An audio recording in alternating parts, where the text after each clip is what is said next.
إن الحمد لله نحمده ونستعينه ونستغفره ونعوذ بالله من شرور أنفسنا ومن سيئات أعمالنا من يهدي الله فلا مضل له ومن يضلله فلا هادي له أشهد أن لا إله إلا الله وحده لا شريك له وأشهد أن محمدا عبده ورسوله رب اشرح لي صدري ويسر لي أمري واحلل عقدة من لساني يفقه قولي اللهم أرنا الحق حقا وارزقنا اتباعه وأرنا الباطل باطلا وارزقنا اجتنابه اللهم أيدنا بروح القدس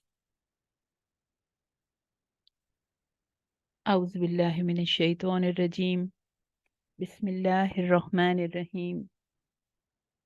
ہم دنیا کے ہر شر سے امان طلب کرتے ہوئے اپنے رحیم و کریم رب کی مضبوط پناہ میں آنا چاہتے ہیں، جہاں شیطان ہمیں نشانہ نہ بنا سکے، ہم کو اپنی چالوں سے بہکا نہ سکے، ہمارے اور کلام اللہ کے درمیان رکاوٹ نہ ڈال سکے.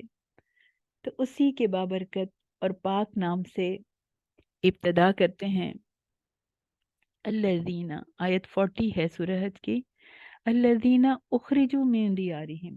اخرجوا، اخرجا باب افعال سے ہے، ماضی مجھول ہے، جمع مذکر غائب، کہ وہ نکالے گئے، وہ لوگ جو نکالے گئے، من دیارہم، گھروں سے اپنے، بغیر حق، بغیر حق کے، ناحق نکالے گئے. ان کا قصور کیا تھا؟ الا ان یقولوا ربنا اللہ، صرف اس وجہ سے کہ وہ کہتے ہیں کہ ہمارا رب اللہ ہے. تو ایک بات کا تو بخوبی اندازہ ہو رہا ہے کہ جس نے بھی اپنی زبان سے یہ کہہ دیا ربنا اللہ، تو اس کی حیثیت دنیا کے تمام لوگوں سے ڈیفرنٹ ہو جاتی ہے، الگ ہو جاتی ہے. اللہ کی خاص توجہ آ جاتی ہے اس کے اوپر. اللہ تعالیٰ کہتے ہیں ایک جگہ فَإِنَّكَ بِأَعْيُنِنَا، کہ آپ ہماری نگاہوں میں ہیں. تو جو ایمان والے ہیں وہ اللہ کی نگاہوں میں آ جاتے ہیں، اس کی نظروں میں آ جاتے ہیں، اللہ کی نگرانی میں آ جاتے ہیں. اللہ کے راستے میں انسان قدم بڑھانا شروع کر دیتا ہے جب وہ اپنی زبان سے کہہ دیتا ہے ربنا اللہ، اپنے رب کی طرف جانے والی قرب کی، اس کے قرب کی منازل طے کرنے لگتا ہے. ربنا اللہ ایسا ورڈ ہے کہ جسے کہہ کر انسان اکیلا نہیں رہتا، تنہا نہیں رہتا. ہر قدم پر اس کا رب اس کے ساتھ ہوتا ہے. کسی بھی لمحے زندگی کا کوئی بھی موڑ ہو، ہر جگہ اس کا رب اس کے ساتھ ساتھ ہوتا ہے، اسے راستہ دکھاتا ہے، اس کی ہمت بندھاتا ہے، اسے تسلی دیتا ہے، اسے نیکیوں کی توفیق دیتا ہے، اس کے لیے صبر کرنا آسان بنا دیتا ہے. تو یہ جو ربنا اللہ ہے، بڑا مضبوط رشتہ ہے. اللہ تعالیٰ فرماتے ہیں سورہ طور میں آیت 48 میں فَاصْبِرْ حُکْمِ رَبِّكَ فَإِنَّكَ بِأَعْيُنِنَا، کہ اللہ تعالیٰ پھر انہیں گائیڈ کرتے ہیں کہ تم صبر سے جمے رہو، اس کو تسلی دیتے ہیں، اس کی رہنمائی فرماتے ہیں کہ تم ہماری نگاہوں میں ہیں، اور تم تسبیح کرتے رہو، سبح بحمد ربک حین تقوم. تو جو بھی صدق دل سے ربنا اللہ کے رشتے میں بن جاتا ہے، اس کے اندر اللہ کی خاص عطا سے انرجی آ جاتی ہے، اس کا دل روشن ہو جاتا ہے، دنیا کے اندیشوں سے، ڈر سے، خوف سے وہ دور ہو جاتا ہے. تو جو اللہ کے ساتھ یہ اسٹرانگ بانڈنگ کر لیتا ہے، ربنا اللہ کی اسٹرانگ بانڈنگ اپنے رب کے ساتھ کر لیتا ہے، تو وہ ایک نئی طرح کی تمانیت سے آشنا ہو جاتا ہے، اور پھر اس تعلق کو وہ اور بڑھاتا ہے، اور اس کے کاموں کا ذمہ اللہ تعالیٰ لے لیتے ہیں. تو اللہ ان سے محبت کرتے ہیں۔ اس آیت میں اس محبت کو محسوس کیا جا سکتا ہے کہ کسی اللہ کے کسی بندے پر جب کوئی بری نظر ڈالتا ہے، جب اس کا مذاق اڑاتا ہے یا جب اس کو تکلیف دیتا ہے، تو اللہ اس کے ہر عمل کا بدلہ لے لیتے ہیں، کیونکہ جو ربنا اللہ کہنے والے ہیں، اللہ ان کی تکلیفوں سے واقف ہے۔ ان کے ایک ایک آنسو کو اللہ نے گن گن کے رکھا ہے، ان کے ایک ایک غم کا اللہ تعالی حساب لیتے ہیں۔ تھوڑی سی اس کی اگزامپل میں دوں گی آپ کو سورہ مطففین میں، اور قرآن میں کئی جگہ میں نے محسوس کی کہ جو ایمان والے ہوتے ہیں ان کا ایک خاص اللہ کے ساتھ ایک تعلق ہوتا ہے، یعنی بندوں کا تو ہوتا ہی ہے، لیکن ان کا رب بھی ان کے لیے ورڈ ہوتا ہے۔ ورڈ کے تو خیر مطلب ورڈ صحیح نہیں ہے اللہ کے لیے استعمال کرنا، مطلب وہ بندے اللہ کی خاص نگاہ میں ہوتے ہیں۔ جیسے سورہ مطففین میں آیت 29 میں کہا گیا تھا، ان الذین اجرموا، وہ لوگ جو جرم کرتے ہیں، کانوا من الذین آمنوا، ایمان والوں سے، وہ یدھکون، وہ ان کا مذاق اڑا رہے ہوتے ہیں، یعنی اللہ تعالیٰ دیکھ رہے ہیں جو ان کا مذاق اڑا رہا ہے، اور وہ اللہ تعالیٰ ان کے بیہیویئر کو نوٹ کر رہے ہیں۔ وَإِذَا مَرُّوا، اور جب وہ گزرتے ہیں، بہم، ان کے پاس سے، یتغامزون، تو کیا حقارت سے اشارے کرتے ہوئے گزرتے ہیں۔ اشارے تو بندوں کی طرف کر رہے ہیں، لیکن محسوس ان کا رب کر رہا ہے، لکھے جا رہی ہیں وہ ساری چیزیں جو ان کے اللہ کے اپنے بندوں کے خلاف ہو رہی ہیں، اور وہ اپنے گھر میں آتے ہیں، وَإِذَا انقلبوا إِلَىٰ أَهْلِهِمْ انقلبوا فَكِهِينَ، واپس آتے ہیں تو بہت اتراتے ہیں، بہت مذاق اڑاتے ہیں، بہت خوش ہوتے ہیں ان کا مذاق اڑا کے۔ تو اللہ تعالیٰ کیسے کہتے ہیں، وہ قیامت کے دن کہیں گے فَالْيَوْمَ الَّذِينَ آمَنُوا مِنَ الْكُفَّارِ يَضْحَكُونَ، ان کو بھی موقع دیا جائے گا، وہ ان کا مذاق اڑائیں گے۔ اللہ لرائے کی ینظرون، جب وہ تختوں پہ، مسیریوں پہ بیٹھے ہوں گے، پھر اللہ تعالیٰ ان سے پوچھیں گے حل ثوب الکفار ما کانوا یفعلون، اب ان کو بدلہ مل گیا وہ جو مذاق اڑایا کرتے تھے۔ ایسا اللہ سے ایک رشتہ ہو جاتا ہے، اور پھر ایسا ہوتا ہے کہ آزمائش آتی ہے ایمان والوں پر، لیکن حدیث میں یہ آتا ہے کہ مسلمان کو جو بھی تھکان، مرض، پریشانی، صدمہ، تکلیف یا غم پہنچتا ہے، حتیٰ کہ اسے کوئی کانٹا بھی چبھتا ہے، تو اللہ اس کے بدلے میں اس کے گناہ معاف کر دیتا ہے۔ یعنی ایمان والوں کی ہر تکلیف پر، ہر اسٹریس پر، ہر پریشانی پر، ہر چوٹ پر، ہر ٹراما پر اللہ نے بہترین اجر رکھا ہے، بخشش رکھی ہے، درجات کی بلندی رکھی ہے، اور آخرت میں تو ان کے لیے ایسا بدلہ ہے جو کہ ان کے وہم و گمان میں بھی نہیں ہوگا۔ تو کہا الذین اخرجوا من دیارہم بغیر حق، ان آیات کے پس منظر میں مکہ کے مسلمانوں پہ جو ظلم کے پہاڑ ڈھائے گئے تھے اور اتنی اذیتیں ان کو دی گئی تھیں، اللہ تعالیٰ انہیں احساس دلا رہے ہیں کہ اللہ کو پکارنے والا کبھی تنہا نہیں ہوتا۔ تو مکہ کے مسلمانوں کی بے بسی اور مظلومیت کی کیفیت بھی واضح ہو رہی ہے، اور ہر دور میں ہر مومن کو، ہر ایمان والے کو جو تکلیف اٹھانی پڑی، اس کو جگہ سے بے جگہ کیا گیا، اس نے اپنا کمفرٹ زون چھوڑا، وہ سب کا سب اس کے رب نے نوٹ کر لیا۔ الذین اخرجوا من دیارہم، تو گھر کو اس وقت تک کوئی چھوڑنے پر آمادہ نہیں ہوتا جب تک کہ وطن کو اس کے لیے تنگ نہ کر دیا جائے۔ تو سارے مسلمان اس آیت میں آ گئے جنہوں نے اذیتیں سہیں، جنہوں نے تکلیفیں سہیں، جس میں سب جو ہیں وہ مبتلا کیے گئے، اور ان کا جرم کیا ہے؟ اللہ یقول ربنا اللہ، نہایت بلیغ فکرہ ہے ربنا اللہ، اتنا خوبصورت انداز ہے اہل ایمان کے اس جذبے کو، اللہ سے اس تعلق کو ان لوگوں نے جرم بنا دیا۔ وہ کہ کیا جرم ہے ان کا، کہ وہ یہ کہتے ہیں کہ ہمارا رب ایک ہے، وحدانیت کا اقرار کر رہے ہیں، تو ان کے دشمن اس پر شیطانیت کا اظہار کر رہے ہیں کہ ان کا اتنا جرم ہے کہ وہ یہ کہتے ہیں کہ ہمارا رب صرف اللہ ہے۔ ان کی اتنی بڑی نیکی، یعنی سب سے بڑی نیکی، ان کا سب سے بڑا گناہ بن گئی اس جرم میں۔ ان کو اس قدر تنگ کیا گیا کہ ان کو اپنے گھروں کو چھوڑنا پڑ گیا۔ تو اللہ تعالیٰ اپنے پیار کا، محبت کا، اپنی حمایت کا، اپنی مدد کا اظہار فرما رہے ہیں۔ اللہ تعالیٰ ذمہ لے لیتا ہے ایسے بندوں کا، جیسے وہ مسلم میں حدیث آتی ہے کہ جو فجر کی نماز جو پڑھتا ہے تو اس کی ذمہ داری جو ہے وہ اللہ اٹھا لیتا ہے۔ مسلم کی یہ حدیث ہے، کتاب المساجد میں، حدیث کا نمبر ہے 657۔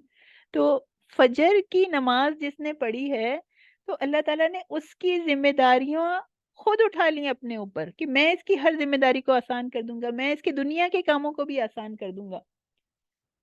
تو نماز بھی ذکر ہے.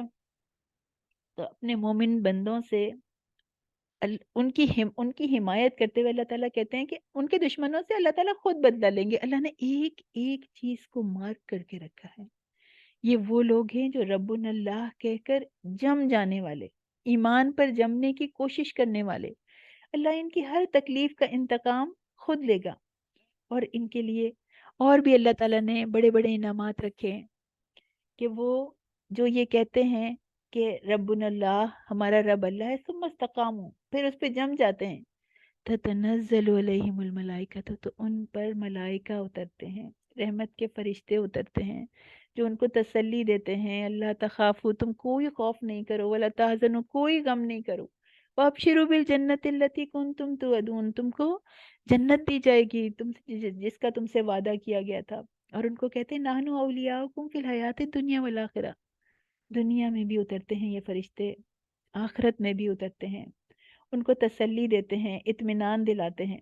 جو لوگ ایمان کا دعویٰ کرتے ہیں اور پھر اپنے عمل سے اس کو ثابت کرتے ہیں، تو اللہ تعالیٰ فرشتوں کو ان کا ساتھی بنا دیتا ہے، فرشتوں کے لشکر بھیجتا ہے ان کے لیے، ان کی تمانیت کے لیے، ان کی مدد کے لیے، ان کو انکریج کرنے کے لیے، ان کو خوشخبریاں سنانے کے لیے، ان کے ڈر کو دور کرنے کے لیے، ان کو نیکیوں پر جمانے کے لیے. لگتا ہے نا، ہم ہمیں ایسا فیل ہوتا ہے نا اللہ تعالیٰ ہمیں بھی ان ایمان والوں میں سے کر دے، اللہ تعالیٰ ہم پر بھی فرشتے بھیجے، ہماری فیملیز پر، ہمارے گھروں پر، ہمارے راستوں پر اللہ تعالیٰ فرشتے بھیجے. تو آج کا ہمارا جو پریکٹیکل ہوم ورک ہے وہ یہ ہے کہ ہم نے رحمت کے فرشتوں کو اپنے گھروں میں انوائٹ کرنا ہے اور ایسے کاموں کا اہتمام کرنا ہے کہ فرشتے اترے ہمارے گھروں پر، ہمارے خاندانوں پر. تو وہ کام کون سے ہیں، میں کافی ڈیٹیل احادیث سے یہ ثابت ہیں، میں صرف ان کی ہیڈنگز لے لیتی ہوں، ان کا نام بتا دیتی ہوں، کبھی انشاءاللہ ڈیٹیل میں بھی انہیں ڈسکس کریں گے.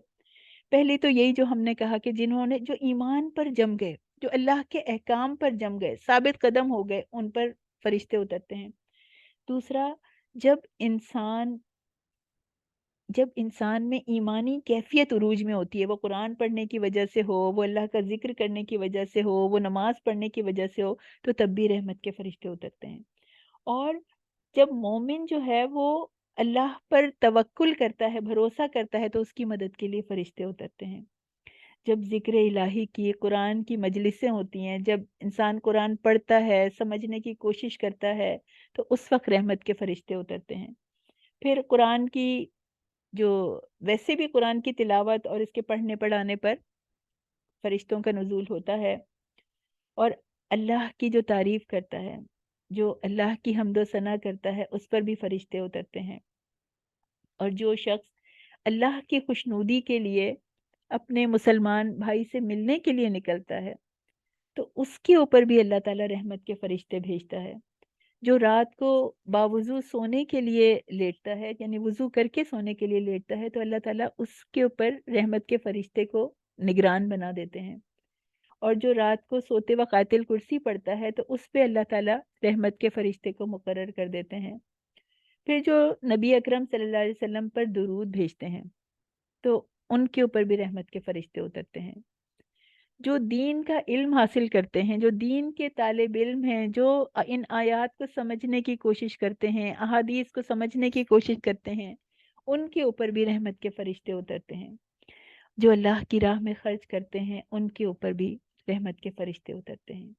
جو ظالم رشتہ داروں سے، بد اخلاق رشتہ داروں کے ساتھ حسن سلوک سے پیش آتے ہیں، ان کے اوپر بھی رحمت کے فرشتے اترتے ہیں. اور جو مسلمان بھائی کی عدم موجودگی میں اس کے لیے دعا کرتا ہے، تو اس کے لیے بھی اترتے ہیں. مریض کی عیادت کے لیے جب جاتے ہیں، تب بھی رحمت کے فرشتے اترتے ہیں. یا نیک لوگوں کے جنازوں میں جب شریک ہوتے ہیں، تو اس پہ بھی رحمت کے فرشتے اترتے ہیں. تو اس میں سے ہم ان چیزوں کو ہائی لائٹ کر لیں گے، ان کی لسٹ بنا لیں گے، جو بھی ہم کر سکیں تو انشاءاللہ تعالیٰ ان کو ہم کرنے کی کوشش کریں گے.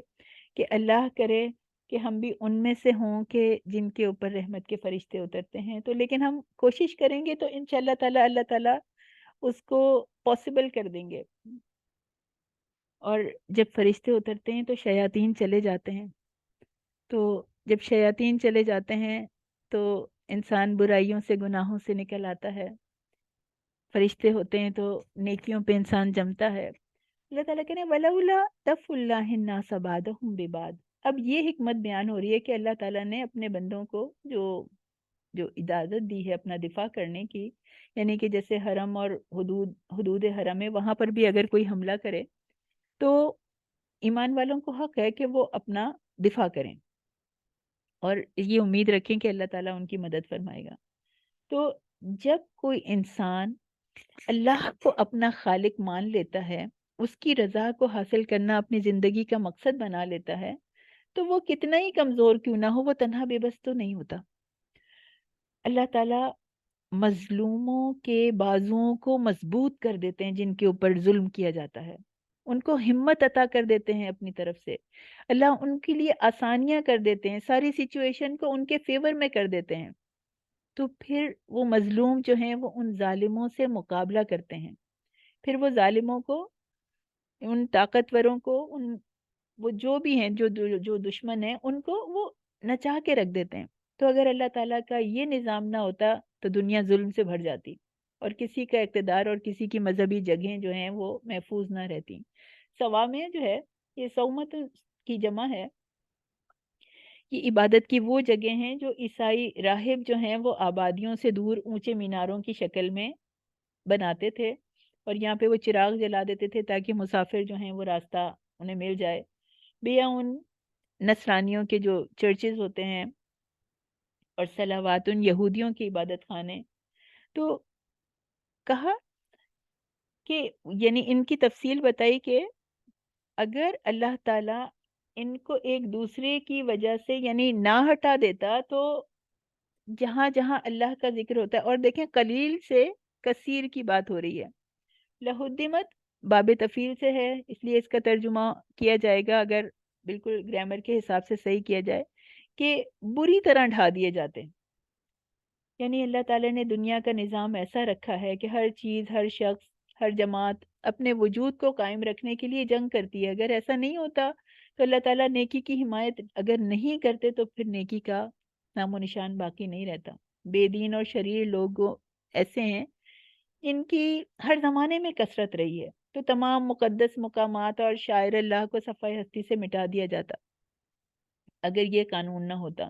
اور یہ قانون نہ ہوتا تو یہ جو اپنے اپنے زمانے کے نصرانی راہب ہیں اور یہ جو چرچز ہیں اور یہودیوں کی عبادت خانے ہیں اور مسلمانوں کی مسجدیں جن میں کہ اللہ کا ذکر کثرت سے ہوتا ہے، سب کی سب ڈھا دی جاتی، ملیہ میٹ کر دی جاتی.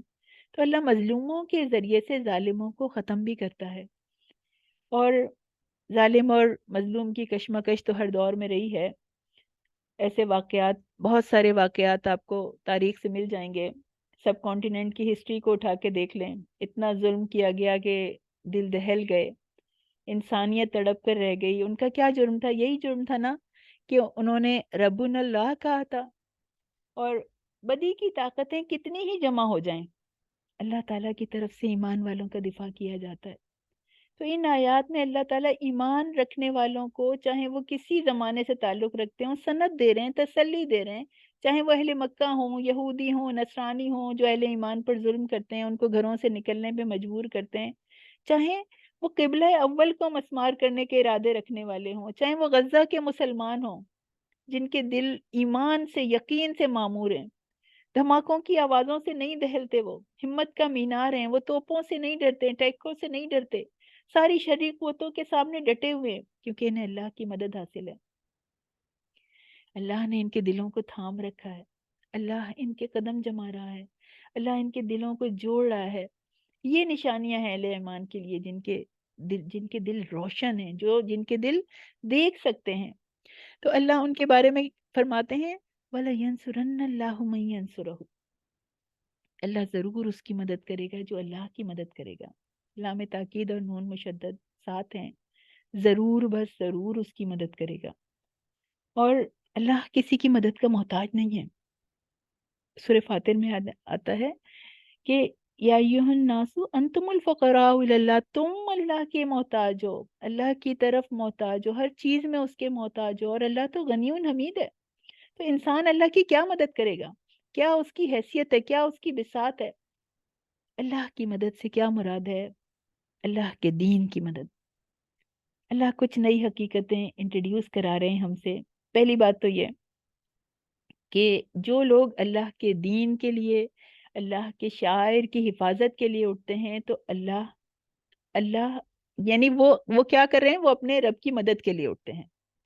اور جو اپنے رب کے لیے اٹھ کھڑا ہوتا ہے، جو اسٹینڈ لیتا ہے، تو اللہ نے اپنے لیے لازم کر لیا ہے کہ وہ اپنے ان بندوں کی مدد فرمائے جو اس کی مدد کے لیے کھڑے ہوں گے۔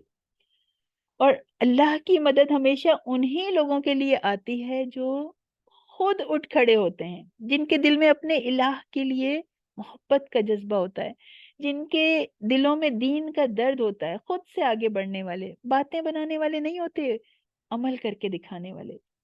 وہ اللہ کے دین کو بوسٹ کرنے کی کوشش کرتے ہیں، پروموٹ کرنے کی کوشش کرتے ہیں، اس کو بلند کرنے کی کوشش کرتے ہیں، خلوص کے ساتھ، محبت کے ساتھ اللہ کے دین کی مدد کرتے ہیں، دین کا علم حاصل کرتے ہیں، لوگوں کو دلائل کے ساتھ قائل کرتے ہیں، جد و جہد کرتے ہیں، جہاد کے ساتھ بھی اللہ کی مدد کرتے ہیں، اپنی پوری محنت کے ساتھ اپنی جان لگا دیتے ہیں، اپنا مال لگا لیتے ہیں، قلم کے ساتھ دین کی مدد کرتے ہیں، زبان کے ساتھ اس دین کو آگے پہنچا کر اس کو پروموٹ کر کے اللہ کی مدد کرتے ہیں۔ تو اس کی پروموشن کے لیے زبان کو بھی یوز کرتے ہیں، قلم کو بھی یوز کرتے ہیں۔ جو اس کے اوپر تنقید کرتا ہے دین کے اوپر، اس کو علم کے ساتھ لاجواب کرتے ہیں، دلائل کے ساتھ لاجواب کرتے ہیں۔ تو ہمیں بھی ان میں شامل ہونا ہے، ہمیں بھی اللہ کی مدد چاہیے۔ تو ہمیں دین کو بلند کرنے والوں کو سپورٹ کرنا ہے، ان کو لائک کرنا ہے، ان کے کومنٹس میں ان کو اپریشیٹ کرنا ہے۔ تو اس اپریسیشن سے دوسرے لوگ بھی اس کی طرف اٹریکٹ ہوں گے، ان آیات کی طرف اٹریکٹ ہوں گے۔ تو کیا پتا کوئی ان آیات کی چاشنی کو پالے اور پھر اللہ کی مدد آئے گی زندگی کے سارے معاملات میں۔ تو انسان اسلام کی تبلیغ میں، قرآن کی تبلیغ میں اپنا حصہ ڈالے، علماء کو فیسیلیٹیٹ کرے، اور نیک مقاصد میں ان کا ساتھ دے، تو اللہ تعالیٰ ضرور مدد فرمائیں گے۔ اور وَمَا يَعْلَمُ جُنُودَ رَبِّكَ إِلَّا هُوَ، اور تیرے رب کے لشکروں کو اس کے سوا کوئی نہیں جانتا۔ اللہ لشکر کے لشکر بھیجتا ہے۔ ان اللہ لقوی عزیز، بے شک اللہ بہت قوت والا ہے، سب پر غالب ہے، جس کی بھی وہ مدد کرے گا یقیناً جس کی اللہ مدد کرے گا وہی غالب ہوگا نا، اور اس کا مد مقابل مغلوب ہوگا۔ اور اللہ کی بات سے زیادہ سچی کس کی بات ہو سکتی ہے؟ قیامت تک آنے والوں کو قاعدہ بتا دیا گیا کہ اگر انہوں نے اللہ کے دین کی مدد نہیں کی، اللہ کے دین کو سیکھنے سے دور رہے، اس سے بیگانہ رہے، سستی اور کاہلی میں عمر کے اوقات گزارتے رہے، دنیا کی مصروفیات میں دین سیکھنے کا، پھیلانے کا کوئی موقع نہیں ملا، اور ایسے کاموں میں لگے رہے، تو دنیا اور آخرت میں اللہ کی مدد ان کے لیے نہیں ہے۔ اور اللہ تو بہت قوت والا ہے، اللہ قوی عزیز ہے، وہ کسی کی مدد کا محتاج نہیں ہے۔ جو اس کی مدد کرتا ہے وہ خود اپنے لیے اللہ کی مدد کی راہیں کھولتا ہے۔ تو مسلمان کمزور ہو، قلیل تعداد میں ہو، دشمن کی بھاری تعداد ہو، لیکن وہ نہ ڈرے، کیونکہ اس کی بیک پر قوی عزیز ہے، اس کی سپورٹ حاصل ہے اس کو۔ تو چند گنے چنے لوگ ایمان کی طاقت سے نہ رکنے والا، نہ تھمنے والا ایک طوفان بن جاتے ہیں، اس لیے کہ ان کو اللہ کی حمایت حاصل ہے۔ تو اللہ تعالیٰ سے ہم دعا کریں کہ اللہ تعالیٰ ہم اللہ کی مدد کرنے کے قابل بن جائیں، اور اللہ ہماری مدد کرے۔ الذین ان مکناہم فی الارض، اگر ہم ان لوگوں کو طاقت دے دیں، ان کو اقتدار بخشیں۔ اللہ تعالیٰ فرما رہے ہیں، جو ربنا اللہ کہنے والے ہیں، جنہوں نے اپنے گھر سے نکلنا منظور کر لیا، دین الہی سے انہوں نے دور ہونا منظور نہیں کیا، اللہ کی مدد ان کے لیے ضرور آتی ہے۔ ان کے ایمان پر اللہ تعالیٰ فخر کرتے ہیں، اور اللہ ان کے متعلق ایڈوانس میں فرما رہے ہیں، ان کو پتہ ہے اپنے بندوں کا، ان کے دلوں کا، ان کے ایمان کی طاقت کا، ان کے جو وہ نور رکھتے ہیں اپنے دلوں میں، اس کے بارے میں اللہ تعالیٰ جانتے ہیں۔ تو اللہ تعالیٰ کہہ رہے ہیں کہ اگر ہم نے انہیں اقتدار بخشا، اگر ہم نے انہیں اختیار بخشا، اگر ہم نے انہیں طاقت و عظمت بخشی، تو وہ 4 کام سر انجام دیں گے، جن میں سے پہلا کیا ہے؟ اقام الصلاۃ، وہ نماز قائم کریں گے۔ اور ایسا ہوا، جو خلفائے راشدین تھے نبی کریم صلی اللہ علیہ وسلم کے دور میں، خلفائے راشدین کے دور میں نماز کا ایسا مضبوط نظام قائم ہوا۔ وہ لوگ جنہوں نے اللہ کے لیے، صرف اس وجہ سے کہ ان کا رب اللہ ہے، اپنے گھروں کو چھوڑا تھا اور مدینے ہجرت کی تھی، انہوں نے اقام الصلاح کا مضبوط ترین نظام بنایا۔ اس پورے دور میں آپ کسی ایسے شخص کو نہیں پائیں گے جو نماز نہیں پڑھتا ہو اور اسے مسلمان سمجھا جاتا ہو۔ یہاں تک کہ منافقین کو بھی اپنے مسلمان ہونے کا ثبوت دینے کے لیے مسجدوں میں آ کر نماز پڑھنا پڑتی تھی، عشاء کی نماز میں بھی ہوتے تھے، فجر کی نماز میں بھی ہوتے تھے۔ پھر اس کے بعد سیکنڈ چیز، وآتوا الزکاۃ۔ جب رسول اللہ صلی اللہ علیہ وسلم کی وفات کے بعد بعض قبائل نے زکوٰۃ دینے سے انکار کر دیا تھا، تو ابو بکر صدیق رضی اللہ تعالیٰ عنہ نے فرمایا تھا، واللہ لأقاتلن، میں ان کو ضرور ان سے جنگ کروں گا جو کہ نماز اور زکوٰۃ کے درمیان میں تفریق کرے گا، فرق کرے گا۔ جیسے نماز پڑھنا ضروری ہے، ویسے ہی زکوٰۃ دینا ضروری ہے۔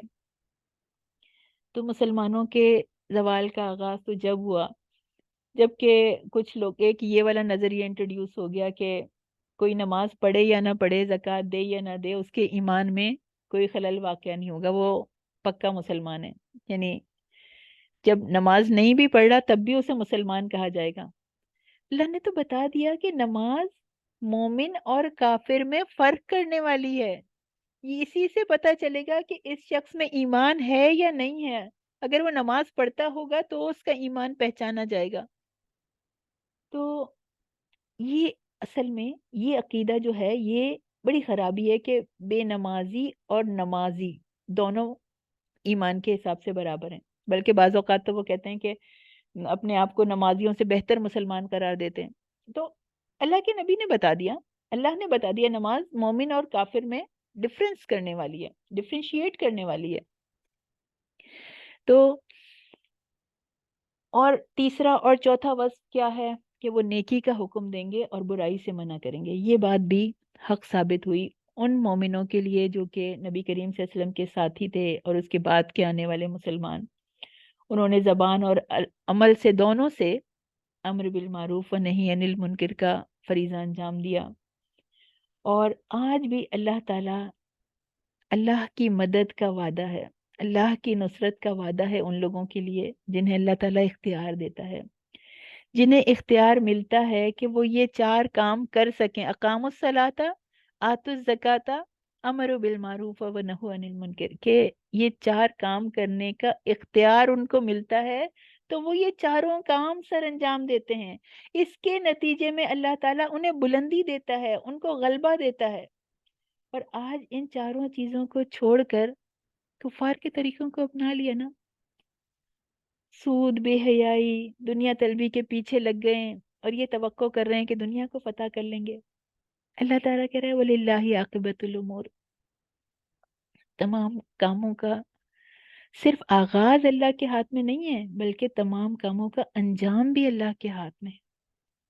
مسلمانوں کو حوصلہ دیا جا رہا ہے کہ ابتدا میں تو ہو سکتا ہے کہ بعض اوقات اللہ تعالیٰ دشمنوں کو، یعنی ایسے سچویشن ہوتی ہیں کہ دشمنوں کو، مسلمانوں کو نقصان پہنچانے کا موقع مل جاتا ہے، لیکن اللہ کہہ رہے ہیں مگر انجام تمہارا ہی ہے۔ وَلِلَّهِ عَاقِبَةُ الْأُمُورِ، اب یہ اللہ کی مشیت ہے، چاہے تو وہ دنیا میں بھی انجام کو مسلمانوں کے حق میں کر دے، اور چاہے تو اس وقت ان کے حق میں کر دے کہ جب ہر کام اپنے انجام کو پہنچ جائے گا، جب اللہ کے سوا سب کا اختیار ختم ہو جائے گا۔ اللہ تعالیٰ کہہ رہے ہیں اگر وہ تمہیں جھٹلاتے ہیں، تو بے شک اس سے پہلے اور لوگ بھی جھٹلا چکے، قوم نوح بھی جھٹلا چکی، عاد و ثمود بھی جھٹلا چکی۔ تو اس آیت کے شروع میں جو واو ہے، وا ان، یہ ایک یہ عطف ہے ایک محذوف جملے پر۔ مفسرین کہتے ہیں کہ وہ جملہ پچھلی آیات کا خلاصہ ہے۔ تو وہ جملہ کیا ہے؟ وَإِنْ آمَنُوا بِكَ، اگر یہ لوگ، یعنی یہ سب باتیں جب انہیں پتہ چلتی ہے، اگر یہ تجھ پر ایمان لے آئیں، مَكَّنَّا فِي الْأَرْضِ، تو ہم انہیں زمین میں اقتدار بخشیں گے۔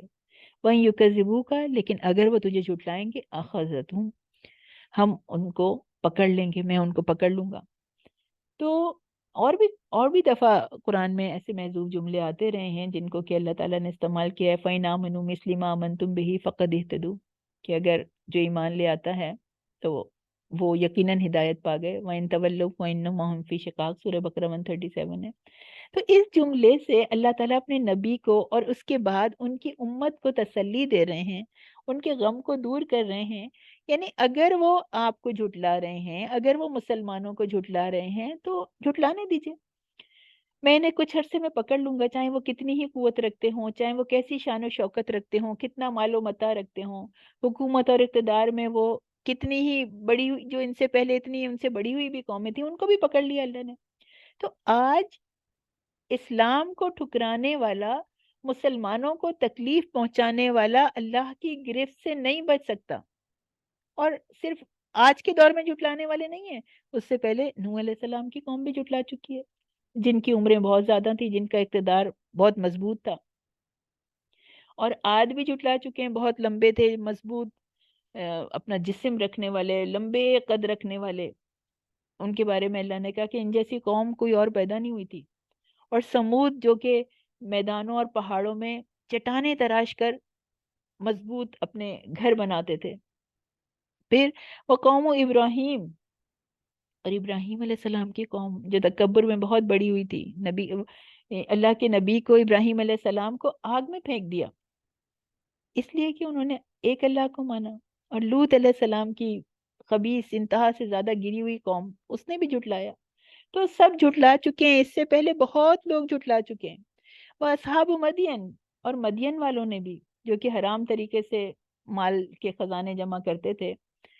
وَكُذِّبَ مُوسیٰ، اور موسیٰ علیہ السلام کو اللہ تعالیٰ نے اتنے معجزے عطا کیے تھے جو اس سے پہلے کسی کو عطا نہیں ہوئے تھے، تو ان کی بھی تکذیب کی گئی، وہ بھی جھٹلائے گئے۔ یعنی بنی اسرائیل نے تو انہیں نہیں جھٹلایا، لیکن آل فرعون نے ان کو جھٹلایا۔ اللہ تعالیٰ کہ فَأَمْلَيْتُ لِلْكَافِرِينَ، آپ تسلی دے رہے ہیں نبی کریم صلی اللہ علیہ وسلم کو اور مسلمانوں کو، میں نے کفار کو مہلت دی ہے، اگر یہ ایمان نہیں لائیں گے تو اللہ کی پکڑ ان کے لیے تیار ہے، اللہ تعالیٰ ان کو پکڑ لے گا۔ فَكَيْفَ كَانَ نَكِيرٌ، نکیر ہی تھا یہ کہ میری سزا، یہ جو راہ کے نیچے جو کسرا ہے یہ۔ تو سورہ عنکبوت میں بھی آتا ہے، آیت 40 میں، ہم نے ان میں سے ہر ایک کو ان کے گناہوں پہ پکڑ لیا، پھر ان میں سے کوئی وہ تھا جس پر ہم نے پتھراؤ والی ہوا بھیجی، اور ان میں سے کوئی وہ تھا جسے چیخ نے آ پکڑا، اور ان میں سے کوئی وہ تھا جسے ہم نے زمین میں دھسا دیا، اور ان میں سے کوئی وہ تھا جسے ہم نے غرق کر دیا، اور اللہ ایسا نہ تھا جو ان پر ظلم کرے۔ وما کان اللہ لیظلمہم ولکن کانوا انفسہم یظلمون، بلکہ انہوں نے تو خود اپنے اوپر ظلم کیا، انہوں نے خود ایمان کا انکار کیا، توحید کا انکار کیا، اللہ کا انکار کیا، ربنا اللہ کو ریجیکٹ کیا، اور ان لوگوں کو ریجیکٹ کیا جو ربنا اللہ کہنے والے تھے۔ پھر فرمایا فَكَأَيٍّ مِّن قَرْيَةٍ، کتنی ہی بستیاں ہیں جنہیں ہم نے اس حال میں ہلاک کیا کہ وہ ظالم تھیں، تو بس وہ اپنی چھتوں پر گری ہوئی ہیں، کتنے ہی بیکار چھوڑے ہوئے کنویں ہیں، اور کتنے ہی پختہ محل ہیں جو ویران پڑے ہیں۔ فَكَأَيٍّ مِّن قَرْيَةٍ أَهْلَكْنَاهَا، قوموں پر تباہی ان کے اخلاقی زوال کی وجہ سے آتی ہے، اور ان کے ظلم کی وجہ سے آتی ہے۔ وَهِيَ ظَالِمَةٌ، اس لیے کہ وہ ظلم کرنے والی تھی، اپنے اوپر بھی ظلم کرنے والی تھی، دوسروں پہ بھی ظلم کرنے والی تھی، کفران نعمت کرنے والی تھی۔ ظلم ہے کفران نعمت، شرک کرنا گناہ عظیم ہے، ظلم عظیم ہے، اور کفران نعمت بھی ظلم عظیم ہے۔ تو سب سے پہلے تو خود انہوں نے اپنی جانوں پر ظلم ڈھایا۔ قوموں کی تباہی جو ہے وہ اتفاقی حادثہ نہیں ہوتی، بلکہ ان کے ایمان، اخلاق اور کردار کی وجہ سے ان کو تباہ کر دیا جاتا ہے۔ وَهِيَ خَاوِيَةٌ عَلَى عُرُوشِهَا، بربادی کی تصویر دکھائی جا رہی ہے کہ کیسے جو بڑی بڑی عمارتیں یعنی کیسے گرتی ہیں، کہ ان کی چھتیں گر جاتی ہیں، اور پھر جو ہے وہ سب سے پہلے چھتیں بوسیدہ ہو کر گرتی ہیں، پھر دیواریں گر جاتی ہیں۔ وَبِئْرٍ مُعَطِّلَةٍ، عربوں میں چونکہ جہاں پہ پانی ہوتا تھا، جہاں پہ چشمے ہوتے تھے، تو وہاں بڑی رونق ہوتی تھی۔ اس وجہ سے ان کنوؤں کی ویرانی کی تصویر کھینچی ہے کہ جہاں پہ اتنی چہل پہل تھی وہ سب ختم ہو گئی۔ جو آبادی کا مرکز تھے وہ سب ختم ہو گئے، پانی کے لیے آنے جانے والوں کا تانتا بندہ رہتا تھا، اب وہ سب اجاڑ اور ویران پڑے ہوئے ہیں۔ وَقَصْرٍ مَشِيدٍ، کتنے پرشکوہ بلند و بالا ایوان ہیں، محل ہیں جو بالکل چھوڑ دیے گئے، اور ان کو رکھا بھی ہے تو میوزیم بنا کر ان کو رکھا ہے۔ یہ وہ جگہ ہیں جہاں کبھی بڑے بڑے بادشاہ، سردار شان و شوکت سے رہتے تھے، کیونکہ موت جو ہے وہ محلوں میں بھی آ کے رہے گی، محلوں میں بھی کسی کو بخشتی نہیں ہے، چھوڑتی نہیں ہے، چاہے وہ کتنے ہی بلند و بالا محل میں کیوں نہ رہتے ہوں۔ یہ استنبول میں بیلاربی پیلس ہے جس کی یہ تصویر ہے۔ یہاں پہ ایک زمانہ تھا کہ بادشاہ رہتے تھے، اور کیا ان کی شان و شوکت تھی، اور ہر وقت یہاں پر چہل پہل رہا کرتی تھی۔ ان کی حفاظت کے لیے دن رات ہزاروں فوجیوں کا پہرا ہوتا تھا۔ آج یہاں پر یہاں بس اس کو میوزیم بنا دیا گیا دیکھنے والوں کے لیے کہ آؤ اور دیکھو، اور اس جگہ سے عبرت حاصل کرو، سبق حاصل کرو کہ جہاں پر اتنی شان و شوکت سے حکومت کی جاتی تھی وہ سب چلے گئے، وہ سب جا چکے، وہ چیزیں اپنی جگہ ہیں، ان کو انہوں نے بالکل محفوظ کر کے رکھا ہوا ہے۔ وہ فانوس، وہ بڑے بڑے ایوان جہاں پہ باتیں ہوتی تھیں، جہاں پہ مشورے لیے جاتے تھے۔ تو 7 اقوام کا ذکر ہوا ہے جو کثرت اور قوت میں سب سے بڑھ کر تھیں۔ اللہ تعالیٰ بہتر جانتا ہے کہ اس طرح کی اور کتنی قومیں گزری ہوں گی۔ تو ان سب کے متعلق اللہ تعالیٰ نے اپنی سنت بیان فرمائی ہے کہ اللہ تعالیٰ نے پہلے انہیں مہلت دی، اگر وہ ایمان لے آتے تو کامیاب ہو جاتے، تو جو ایمان لے آتا ہے وہ کامیاب ہو جاتا ہے، ورنہ اسے ہلاک کر دیا جاتا ہے۔ افلم یسیروا فی الارض، کیا یہ لوگ زمین پر چلے پھرے نہیں ہیں؟ فتکون لہم قلوب، تو ان کے لیے ایسے دل ہوتے، یعقلون بہا، کہ وہ اس سے سوچتے سمجھتے۔ اللہ تعالیٰ اپنے بندوں کو زمین پر چلنے پھرنے کی دعوت دے رہے ہیں، غور و فکر کی دعوت دے رہے ہیں کہ دیکھو، آؤ سبق حاصل کرو۔ انسان دنیا کی اتنی پلاننگ کرتا ہے، معاش کی، بزنس کی، جابس کی، دنیا میں ملنے والے فائدوں کی اتنی اتنی پلاننگ کرتا ہے، بہت سوچتا ہے، بہت غور کرتا ہے، مگر اپنی زندگی کے مقصد سے غافل ہے۔ وہ سوچتا ہی نہیں ہے کہ اس کی دنیا میں آنے کا کیا مقصد ہے، اس کو آخرت کی کامیابی کیسے حاصل ہوگی۔ اللہ تعالیٰ کہہ رہے ہیں فلم یسیروا فی الارض، کیا وہ کیا وہ اپنے دل کے ساتھ، اپنے بدن کے ساتھ، اپنے حواس کو یکجا کرتے ہوئے اس زمین میں چلتے پھرتے نہیں ہیں؟ اللہ تعالیٰ کہہ رہے ہیں کیا فتکون لہم قلوب، ایسا کیوں نہیں ہوا؟ کیوں نہیں انہوں نے غور و فکر کیا؟ وہ گزرے ہوئے لوگوں کے واقعات سنتے، وہ تو اپنے سامنے دنیا سے کتنے جنازوں کو اٹھتا دیکھتے ہیں، سب کچھ سن رہے ہوتے ہیں، سب کچھ دیکھ رہے ہوتے ہیں۔ ان لوگوں کو دیکھتے ہیں جو اللہ کی سزاؤں کے مستحق قرار پاتے ہیں، غور نہیں کرتے کہ اللہ ان سے کیوں ناراض ہوا، ان کی قوموں پر عذاب کیوں نازل ہوا۔ انسان دنیا میں نکلتا ہے، گھومتا پھرتا ہے، ویکیشنز پہ جاتا ہے، بزنس ٹرپس پہ نکلتا ہے، فیملی ٹرپس ارینج کیے جاتے ہیں، کچھ لوگ جو ہیں وہ ٹریولنگ کرتے ہیں۔ اللہ تعالیٰ نے منع نہیں کیا ٹریولنگ کے لیے، روکا نہیں ہے، کہا ہے آنکھیں کھولیں، آنکھیں کھول کے اپنے ذہن کو، اپنے دل کو کھول کے دیکھو، غور کرو، اللہ کے قدرت کے مناظر کو دیکھو، اس کائنات کے جو شاہکار ہیں ان کو دیکھو، اپنے دل کی آنکھوں سے دیکھو. جو مجرم لوگ ہیں، جو سزا یافتہ لوگ ہیں، جو مجرم قوموں پر نازل ہونے والے عذاب ہیں، ان کو دیکھو، ان جگہوں کو دیکھو، ان محلوں کو دیکھو، اور ان سے سبق حاصل کرو. تو اس وقت یہ ٹریولنگ اللہ کی معرفت میں انسان کو بڑھا دیتی ہے. یہ جو وزٹس ہوتے ہیں، یہ یہ ان کو اللہ کے تقوی میں اور بڑھا دیتے ہیں.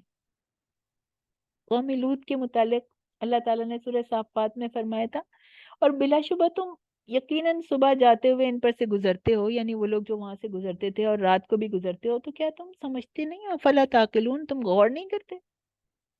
اور قوم شعیب کے بارے میں، قوم لوط کے بارے میں کہا تھا کہ سورہ ہجر میں تھی کہ دونوں بستیاں جو ہیں وہ سامنے موجود ہیں، تو ان لوگوں کو نظر نہیں آتی. سفر کرتا ہے انسان تو اس میں اس کو مالی فائدے بھی حاصل ہوتے ہیں، علمی فائدے بھی حاصل ہوتے ہیں، حیرت انگیز تجربات بھی اسے سیکھنے کو ملتے ہیں، بہت ساری چیزیں سیکھنے کو ملتی ہے، سبق حاصل ہوتے ہیں. مگر کب؟ جب وہ اپنے دل کی آنکھیں کھولتا ہے. ہمارے ہاں بھی ایسے بہت سے آپ کو کھنڈرات ملیں گے، ایسی بہت سی جگہیں ملیں گی جہاں پہ پکنکس ارینج کی جاتی ہیں، جہاں پہ انسان جاتا ہے، جن میں ٹیکسلا ہیں، ہڑپا، انڈس ویلی ہیں، مونجو داڑو ہیں. تو یہ سب ہماری عقل کو جگانے کے لیے ہیں، ہماری دل کی آنکھوں کو کھولنے کے لیے ہیں، کہ انسان دیکھے اور ان پر غور کرے. فَإِنَّهَا لَا تَعْمَى الْأَبْصَارُ، آنکھیں اندھی نہیں ہوتی، لیکن وہ دل اندھے ہوتے ہیں جو سینوں میں ہیں. بینائی دو قسم کی ہے. ایک آنکھوں کی بینائی، اسے ہم کہتے ہیں کہ یہ بصارت ہے، اور ایک دل کی بینائی، اسے بصیرت کہتے ہیں. اسی طرح اندھا پن بھی جو ہے وہ دو قسم کا ہوتا ہے، ایک آنکھوں کا اندھا ہونا اور ایک دل کا اندھا ہونا. تو اللہ تعالیٰ فرما رہا ہے حقیقت یہ ہے کہ آنکھیں اندھی نہیں ہوتی، بلکہ وہ دل اندھے ہوتے ہیں جو سینوں میں ہیں. تو یہاں آنکھوں کے اندھا نہ ہونے کا مطلب یہ ہے کہ آنکھیں اندھا ہونے سے، یعنی اگر کوئی نابینا پیدا ہوا ہے یا کسی کی آنکھیں چلی گئیں، تو وہ یہ بات اس کو اتنا نقصان نہیں پہنچائے گی، بلکہ اس کے درجات کو بلند کرے گی. اللہ تعالیٰ نے اگر کوئی کمی رکھی ہے تو اللہ تعالیٰ اس کو بہترین بدلہ عطا کرے گا.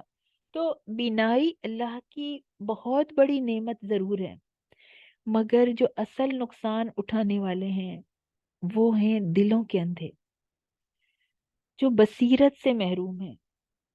تو اللہ تعالیٰ کہہ رہے ہیں تم نے نصیحت نہیں حاصل کی، تم نے عبرت نہیں حاصل کی.